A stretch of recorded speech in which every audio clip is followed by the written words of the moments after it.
மைவி3 உறுப்பினர்களுக்கு வணக்கம். மைவி3 உறுப்பினர்களே, நம்ம உறுப்பினர்களை லட்சக்கணக்கான உறுப்பினர்கள் மைவி3யை சார்ந்து தான் அவங்க வாழ்க்கை ரொம்ப முன்னேற்றம் அடைஞ்சிருக்குது.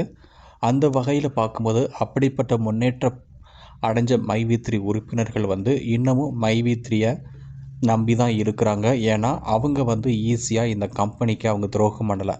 நம்ம வளர்ந்தாச்சு, நான் அதுக்கப்புறம் வரக்கூடிய உறுப்பினர்களும் வளரணும் அப்படிங்கிற ஒரு பொது நம்பிக்கையோடு இன்னும் நிறைய பேர் மைவி3 சம்மந்தமாக நிறைய பேர் போராடி கொண்டு தான் இருக்கிறாங்க.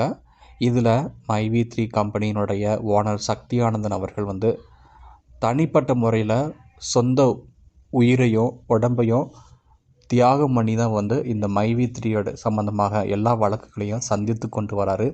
இதில் அவருடைய பர்சனல் லைஃப் பார்த்திங்கன்னா, அவருடைய சொந்த வாழ்க்கை மிகவும் பாதிக்கப்பட்டிருந்த நிலையில் நம்ம மைவி3 கம்பெனியில் உள்ள சில உறுப்பினர்கள் ஆர்டிஐ மூலமாக என்ன பண்ணியிருக்காங்கன்னா ஒரு வழக்கு தொடுத்துருக்காங்க.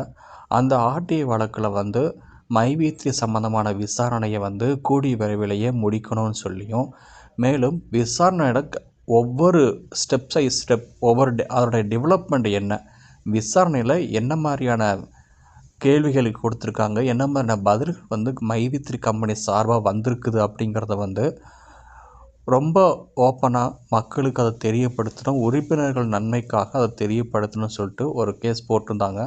அதை ஆர்டிஐ மூலமாக என்ன பண்ணியிருக்கிறாங்க அப்படின்னா, கூடிய விரைவிலேயே நீதிமன்றம் வெளியிடப்படணும் அப்படின்னு சொல்லியிருந்திருக்காங்க. அதனால் நீதிமன்றம் வாயிலாக நமக்கு மைவி3 சம்மந்தமான எல்லா விசாரணையும் வரப்போகுது. விசாரணையில் என்ன மாதிரியான கேள்விகளை கேட்டிருக்காங்க, அதுக்கு எப்படி மைவி3 கம்பெனியோட ஓனர் சக்தியானந்தன் பதில் அளிச்சிருந்திருக்காரு, எந்தெந்த விஷயங்களை கம்பெனி பதில் சொல்ல முடியலை, ஏன் இவ்வளவு நாட்கள் இவ்வளவு மாதங்கள் இழுத்தடிக்கப்படுகிறது, எல்லா பதிலுமே சீக்கிரம் நமக்கு வரப்போகுது.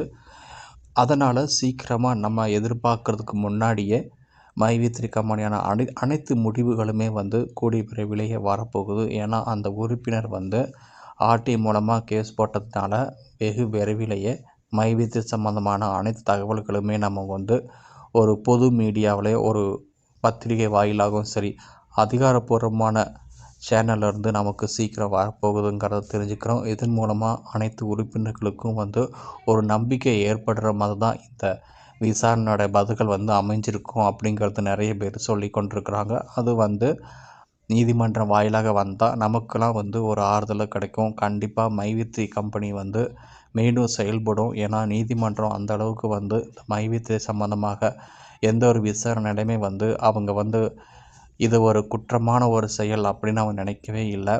ஏன்னா மைவி3 உறுப்பினர்கள் எல்லோருமே இன்னமும் இந்த கம்பெனி மீண்டும் செயல்படணும் தான் நினச்சிட்ருக்காங்க. தவிர இந்த கம்பெனியோட ஓனர் மேலே யாருமே பழி போடுறதோ வழக்கு தொடுக்கவே இல்லை. அதனால் இந்த கம்பெனிக்கு தீர்ப்பு நம்ம எதிர்பார்க்குற மாதிரி தான் அமையும்.